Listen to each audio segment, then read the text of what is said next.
Guys welcome to daily shorts. सूफी संत मीठे शाह की दरगाह किस दुर्ग में स्थित है?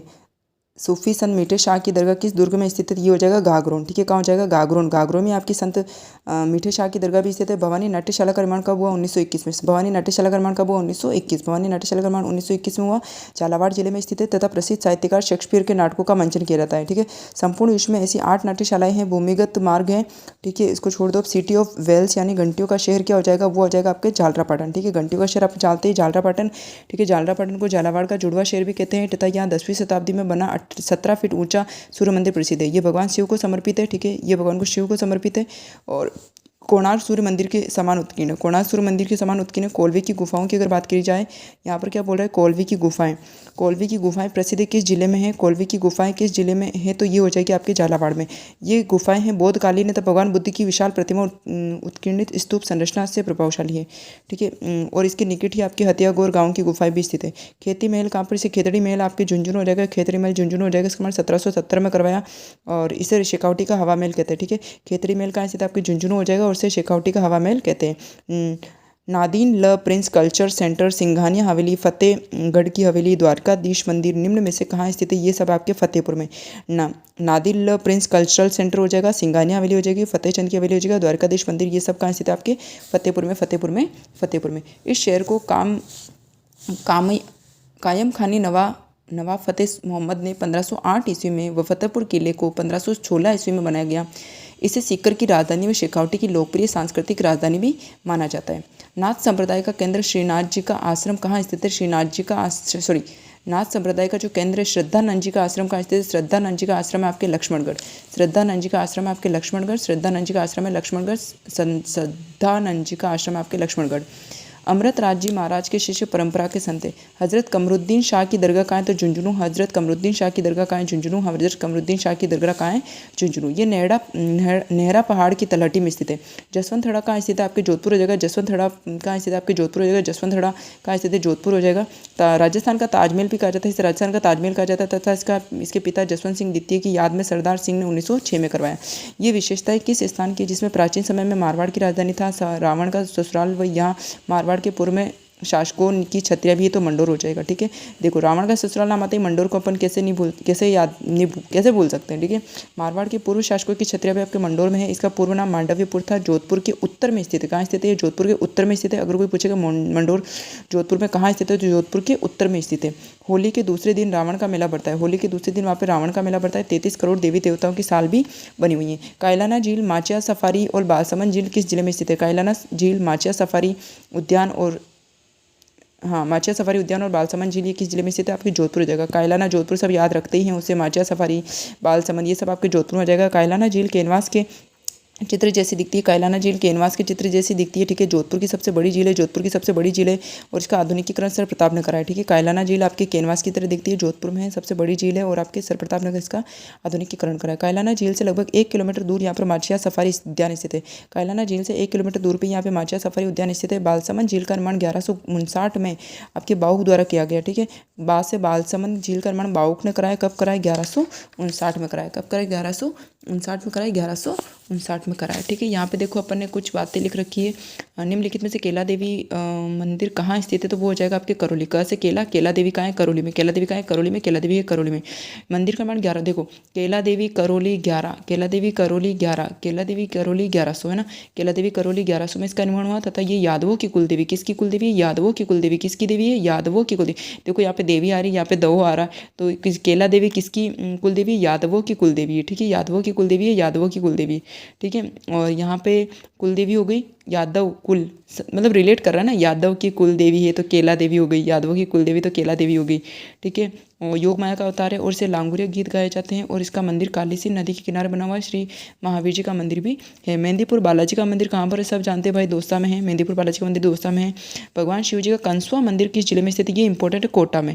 ठीक है, भगवान शिव का कंसुआ मंदिर कहाँ स्थित है? ये आपके कोटा में। यहाँ पर भगवान जी की चौमुखी शिवलिंग बनी हुई है। भगवान शिव का कंसुआ मंदिर कहाँ स्थित है? ये आपके कोटा में। यहाँ पर भगवान की चौमुखी शिवलिंग बनी हुई है तथा कोटा बैराज बांध के पास स्थित है। कोटा बैराज बांध के पास स्थित है तथा इसमें चौमुखी शिवलिंग है। कोटा महाराज दुर्जन शाल सिंह की किस रानी ने कोटा में किशोर सागर जग सागर का निर्माण 1943-45 में कराया? तो वो है आपके ब्रज कंवर। दुर्जन शाल की यह रानी उदयपुर की राजकुमारी थी। अभेड़ा महल कहाँ स्थित है? अभेड़ा महल आपके कोटा में स्थित है। अभेड़ा महल आपके कोटा में स्थित है। अभेड़ा महल आपके कोटा में स्थित है। ठीक है। 18वीं शताब्दी में करवाया गया राजकुमारी धीरदेव द्वारा कृत्रिम जलाशय भी बनाया गया। नागौर का प्रसिद्ध स्थान लाडनू कब बसाया गया? तो ये आपके 10वीं शताब्दी में। नागौर में जो लाडनू है वो कब बसाया गया? 10वीं सदी में। नागौर का प्रसिद्ध स्थल लाडनू कब बसाया गया? 10वीं सदी में। लाडनू की कॉटन की साड़ियाँ पूरे भारत में प्रसिद्ध है। लाडनू के कॉटन की साड़ियाँ पूरे भारत में प्रसिद्ध है। ठीक है। आचार्य तुलसीदास का संबंध भी लाडनू से रहा है तथा इसमें डीडवाना कुचामन जिले में शामिल किया गया। ठीक है। और बड़े पीर साहब की दरगाह संग्रहालय, ये बड़े पीर साहब की दरगाह एक संग्रहालय के रूप में कब खोला गया? तो ये आपके 17 अप्रैल 2008 में। 17 अप्रैल 2008 में। 17 अप्रैल 2008 में। 17 अप्रैल 2008 में। ठीक है।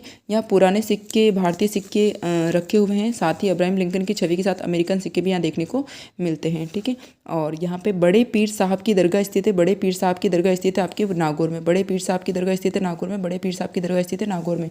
हजरत सैयद सैफुद्दीन अब्दुल जिलाली द्वारा सुनहरी शाही से लिखा कुरान शरीफ रखा है। ठीक है। अगर आपको पूछ ले कि बड़े पीर साहब की दरगाह कहाँ स्थित है? नागौर हो जाएगा। बड़े पीर साहब की दरगाह कहाँ स्थित है? नागौर हो जाएगा। बड़े पीर साहब की दरगाह कहाँ स्थित है? नागौर हो जाएगा। ये हजरत सैयद फखरुद्दीन अब्दुल जिलाली द्वारा सुनहरी शाही में लिखा कुरान शरीफ है। टेम्पल ऑफ रेड्स के नाम से मशहूर मंदिर कहाँ है? टेम्पल ऑफ रेड्स के नाम से मशहूर मंदिर कहाँ है? तो आपके देशनोक हो जाएगा। टेम्पल ऑफ रेड्स के नाम से मशहूर मंदिर कहाँ है? तो देशनोक हो जाएगा।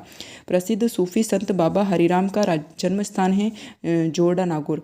प्रसिद्ध सूफी संत बाबा हरिराम का जन्मस्थान है जोड़ा नागौर। प्रसिद्ध सूफी संत बाबा हरिराम का जन्मस्थान है जोड़ा नागौर। प्रत्येक वर्ष की भाद्रपदी शुक्ल प्रत्येक वर्ष भाद्रपदी चतुर्थी व पंचमी को यहाँ लाखों श्रद्धालु पहुँचते। कर्णी माता के सौतेले पुत्र का नाम क्या था? कर्णी माता के सौतेले पुत्र का नाम क्या था? तो वो है आपके लक्ष्मण। कर्णी पुत्र का सौतेले पुत्र का नाम क्या था? लक्ष्मण था। कर्णी माता के दत्तक पुत्र का नाम लक्ष्मण था, जिसे लाखन जी कहे जाते थे। इनकी बहन गुलाब कंवर का पुत्र था। ठीक है। ये कौन था? आपके गुलाब कंवर का पुत्र था। जवाई बांध जो कि जवाई नदी पर स्थित है, इसका निर्माण किसने कराया? तो जवाई बांध का निर्माण करा आपके उमेश सिंह जी ने। इंपॉर्टेंट है ये। जवाई बांध कहाँ पे स्थित है? आपके पाली में स्थित है। ठीक है। कहाँ पे स्थित है? पाली में। और इसका निर्माण कराया आपके उमेश सिंह जी ने। किसने कराया? उमेश सिंह जी।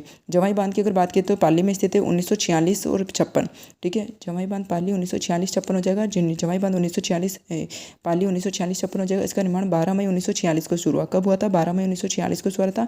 12 मई 1946 को शुरू था। निर्माण पूरा 1956 में। इसमें खर्चा आया 2 करोड़ 7 लाख। कितना आया? 2 करोड़ 7 लाख आया। इंजीनियर इसमें एडगर व मोती सिंह है। इंजीनियर इसमें एडगर व मोती सिंह है। इंजीनियर इसमें एडगर व मोती सिंह है। उपनाम इसका मारवाड़ का अमृत सरोवर। मारवाड़ का अमृत सरोवर। ठीक है। राजस्थान राज्य का अभिलेखागार कहाँ स्थित है? तो ये हो जाएगा आपके बीकानेर। राजस्थान राज्य का अभिलेखागार कहाँ स्थित है? आपके बीकानेर हो जाएगा। राजस्थान राज्य का अभिलेखागार कहाँ स्थित है? आपके बीकानेर हो जाएगा। लालगढ़ पैलेस और म्यूजियम कहाँ स्थित है? तो इसमें आपके बीकानेर हो जाएगा। लालगढ़ पैलेस और म्यूजियम कहाँ स्थित है? आपके बीकानेर हो जाएगा। लालगढ़ पैलेस और म्यूजियम कहाँ स्थित है? बीकानेर हो जाएगा। निर्माण गंगा सिंह ने, वास्तुकार क्विंटन जैकब हो जाएगा। निर्माण गंगा सिंह ने और वास्तुकार क्विंटन जैकब हो जाएगा। ठीक है। कोलाई झील किस जिले में स्थित है? तो ये हो जाएगी आपकी बीकानेर। कोलाई झील आपके बीकानेर में स्थित है। ठीक है। इसमें ज़्यादा कुछ कहने की बात नहीं, इसके बारे में सब मोस्ट ऑफ जानते हैं। जसनाती संप्रदाय का संबंध है आपके कत्रेसर हो जाएगा। जसनाती संप्रदाय का संबंध आपके कत्रेसर हो जाएगा, जिसमें वो अग्नि नृत्य भी करते हैं। फतेह वाला, वो भी आपको पता होगा। फतेह का उच्चारण करते हैं। और है ना, वही है ना। और राष्ट्रीय उष्ट अनुसंधान केंद्र कहाँ स्थित है? तो ये हो जाएगा आपके बीकानेर। राष्ट्रीय उष्ट अनुसंधान केंद्र कहाँ स्थित है? बीकानेर हो जाएगा।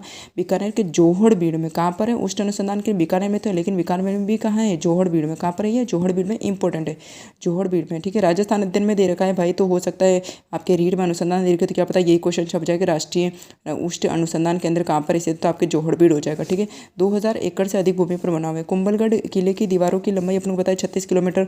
इसका निर्माण मौर्य साम्राज्य ने कराया। मौर्य साम्राज्य ने कराया। और ठीक है। और 19वीं शताब्दी में पुनर्निर्माण महाराजा फतेह सिंह ने करवाया। राजसमंद झील कहाँ स्थित है? राजसमंद हो जाएगा। इसका निर्माण राहत कार्य के उद्देश्य के लिए करवाया गया। 40 लाख का खर्च आया। इसकी परिधि 22.25 वर्ग किलोमीटर। इसकी परिधि 22.25 वर्ग किलोमीटर। इसकी परिधि 22.25 किलोमीटर। इसकी जलग्रहण क्षमता 524 वर्ग किलोमीटर है। ठीक है। इसकी जलग्रहण क्षमता 524 वर्ग किलोमीटर। इसकी जलग्रहण क्षमता 524 वर्ग किलोमीटर। गहराई इसकी 30 फीट है। हल्दी घाटी युद्ध हुआ था, सबको याद है, 1574 में हुआ था। बलीचा गांव में घोड़े चेतक की समाधि स्थल है। ये ध्यान रखना, बलीचा गांव में घोड़े की चेतक की समाधि है। ठीक है। बलीचा गांव में घोड़े की चेतक की समाधि है। राजस्थान की सबसे ऊंची चोटी कौन सी? तो वो हो जाएगी आपकी गुरु शिखर।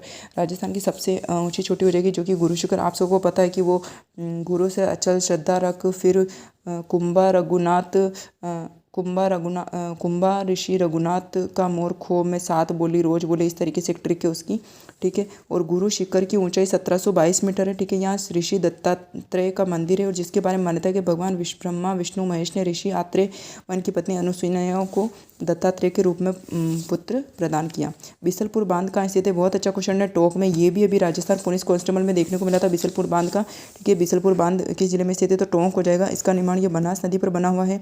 एक गुरुत्वीय बांध है, 1999 में पूरा, कब पूरा, 1999 में पूरा हुआ। तथा राजस्थान का कंक्रीट से बना सबसे बड़ा बांध है, किससे बना हुआ है, कंक्रीट से बना सबसे बड़ा बांध है, राजस्थान का कंक्रीट से बना सबसे बड़ा बांध है। किंवदंतियों के अनुसार किस झील का निर्माण देवताओं ने कराया था, तो आपके नक्की झील हो जाएगा, ठीक है। महात्मा गांधी की अस्थियों का कुछ अंश प्रवाहित किया गया तथा भारत की सबसे पहली मानव निर्मित झील है, भारत की पहली मानव निर्मित झील है तथा इनकी गहराई लगभग 80 फीट के करीब है, इसकी गहराई 80 फीट के करीब है। सुनहरी कोठी डिग्गी कल्याण जी का मंदिर कहाँ स्थित है, तो ये आपके कहाँ हो जाएगा, टोंक में हो जाएगा। डिग्गी कल्याण जी का मंदिर, ये सुनहरी कोठी डिग्गी कल्याण जी का मंदिर कहाँ स्थित है, आपके टोंक हो जाएगा।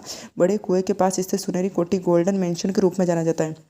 सुनहरी कोठी को गोल्डन मेंशन भी बोलते हैं, सुनहरी कोठी को गोल्डन मेंशन भी बोलते हैं। तथा 7 मार्च 1996 को इसको महत्वपूर्ण इमारत घोषित कर दिया गया, ऐतिहासिक इमारत। 7 मार्च 1996 को राजस्थान सरकार ने महत्वपूर्ण ऐतिहासिक इमारत घोषित कर दिया। डिग्गी कल्याण जी का मंदिर भगवान विष्णु के अवतार श्री कल्याण जी को समर्पित है। डिग्गी कल्याण जी का मंदिर जो है वो कौन से भगवान को समर्पित, तो भगवान विष्णु को समर्पित है। यहाँ 5600 वर्ष पुराना मंदिर है तथा यहाँ 16 स्तंभों पर आधारित है। ये मंदिर 16 स्तंभों पर आधारित है। आपको पूछा जा सकता है कि आपका जो 16 स्तंभों पर आधारित मंदिर का नाम क्या है, तो वो आपके डिग्गी कल्याण जी का मंदिर हो जाएगा। बुड्ढा जोड़ गुरुद्वारा स्थित है आपके श्री गंगानगर में, बुड्ढा जोड़ गुरुद्वारा स्थित है आपके श्री गंगानगर में, बुड्ढा जोड़ गुरुद्वारा स्थित है आपके श्री गंगानगर में। और इसका निर्माण बाबा फतेह सिंह की देखरेख में 1954 में किया गया, ठीक है। अभी तरह जगह बीकानेर के दीवान हिंदूमल के नाम से नामित सीमा व स्थान हिंदूमल कोट कहाँ है, तो श्री गंगानगर। बीकानेर के दीवान हिंदूमल के नाम से नामित सीमा व स्थान हिंदूमल कोट कहाँ है, श्री गंगानगर हो जाएगा। 6ठी शताब्दी के अंश को समाहित किए नागदा कहाँ स्थित है, तो इसमें सहस्त्रबाहु मंदिर के लिए प्रसिद्ध है, तो आपका उदयपुर आ जाएगा, ठीक है। जग निवास व जग मंदिर किस झील पर स्थित है, पिछोला झील हो जाएगी। और यहाँ पर क्या कह रहे हैं, नेहरू उद्यान व सौर वेधशाला किस झील पर स्थित है, तो इसमें आपका फतेह सागर झील हो जाएगा। इस झील की नींव ड्यूक ऑफ कनॉट ने रखी थी। सहेलियों की बाड़ी का निर्माण किस राजा द्वारा कराया गया, तो ये महाराजा संग्राम सिंह हो जाएगा, ठीक है। तो इस तरीके से हमारे जो पर्यटन वाली चीज़ें यहाँ पर ख़त्म होती है। मैंने यहाँ पर इसी चैप्टर के कुछ इंपॉर्टेंट क्वेश्चन यहाँ पर, ये आई थिंक इसकी नहीं है, ये इधर जो राजस्थान के अपने उससे रिलेटेड है, पर फिर भी चलो अगर लिख रखा है तो मैं बोल देती हूँ यहाँ पर क्या क्या लिख रखा है। दुरसा आडा की रचना कौन कौन सी, विरुद्ध क्षत्रिय, किरतार बावनी है, वीरमदेव सोलंकी दुहा है, ठीक है। दुरसा आडा की रचना कौन कौन सी, विरुद्ध क्षत्रिय, किरतार बावनी है, वीरमदेव सोलंकी दुहा है। दयाल दास की है बीकानेर राठौरारी ख्यात, ठीक है। दयाल दास की ये है बीकानेर राठौरारी ख्यात, ठीक है। श्यामल दास उपाधि जो है आपके केस, श्यामल दास की उपाधि कौन कौन सी, इसे केसरी हिंद भी कहा जाता है, कवि राजा भी कहा जाता है। सज्जन सिंह ने कहा कवि राजा, किसको कहा, श्यामल दास को, ठीक है। श्यामल दास की उपाधि क्या, श्यामल दास को केसरी हिंद भी कहा जाता है और कवि राजा भी कहा जाता है। कवि राजा किसने कहा, सज्जन सिंह जी ने, ठीक है। विजयदान देता की बात करें तो यहाँ पर रूपायण संस्था के सह संस्थापक, ठीक है। विजयदान देता कौन है, रूपायण संस्था के सह संस्थापक है। केशवानंद की बात करें तो केशवर, ये क्वेश्चन आया था, अभी आया था ये क्वेश्चन भी, शायद कांस्टेबल में आया था। केशवानंद का जन्म आपके मंगलूणा सीकर, ठीक है। केशवानंद का जन्म मंगलूणा सीकर, केशवानंद का जन्म मंगलूणा सीकर, केशवानंद का जन्म मंगलूणा सीकर में 1833 में। इनका बचपन का नाम बीरमा था, इनका बचपन का नाम बीरमा था। और राजस्थान के शिक्षा संत, ठीक है, राजस्थान के शिक्षा संत। और केशवानंद नाम हीरानंद द्वारा दिया गया। केशवानंद इनको जो नाम दिया गया वो किसके द्वारा दिया गया, हीरानंद द्वारा दिया। बाकी इसका जो एक्चुअल नाम था वो बीरमा था, ठीक है। 1960 में जयपुर के बोरुंदा व रूपायण संस्था स्थापना कोमल कोठारी द्वारा की गई। 1960 में जयपुर में बोरुंदा व रूपायण संस्था की स्थापना कोमल कोठारी द्वारा की गई। कृपाल सिंह शेखावत का जन्म सीकर में हुआ, मऊ ग्राम में 1922 में। 1947 में इनको पद्मश्री पुरस्कार मिला ब्लू पोट्री के लिए। तो इस तरीके से अपने जो पर्यटन वाला चैप्टर था वो खत्म होता है। बस एक लास्ट चैप्टर और बचा है और उसके बाद हमारा कक्षा 10 का ऑलमोस्ट 2 से लेकर 11 तक चैप्टर कंप्लीट होते हैं। और रही बात अगर पीडीएफ की, तो आप पीडीएफ तो देखो, मैं खुद एक एक्सपीरियंट, तो मैं खुद भी पढ़ती, तो मेरे को जो लगता है मैं उसके अकॉर्डिंग वीडियो डाल देती हूँ। अभी मैं इसलिए डाल रही हूँ क्योंकि भी एग्जाम आने वाला है और मोस्ट ऑफ राजस्थान अध्ययन का बहुत इंपॉर्टेंट रोल है। किताब सबके पास होती है, किताब सब पढ़ते, लेकिन ऑब्जेक्टिव क्वेश्चन आप होने के बावजूद भी अपन उसको इतना इफेक्टिवली पढ़ नहीं पाते। तो वीडियो में क्या है कि आप चलते फिरते घूम रहे फिर रहे हो तो भी आप कान में लगा के सुनते रहोगे, तो उसमें मोस्ट ऑफ चीज़ें तो वो सारी है जो अपने को याद है। सारा ऐसा कुछ नहीं कि अपने को कुछ नहीं आता, ऐसा नहीं कि अपन पहली बार पढ़ रहे हैं, आपने बहुत कुछ पढ़ रखा होगा अलग अलग किताबों से, किसी ने कोर्स वगैरह भी पढ़ रखे होंगे, लेकिन यहाँ से क्या है कि आपका एक मोटा मोटा रिविजन हो जाएगा।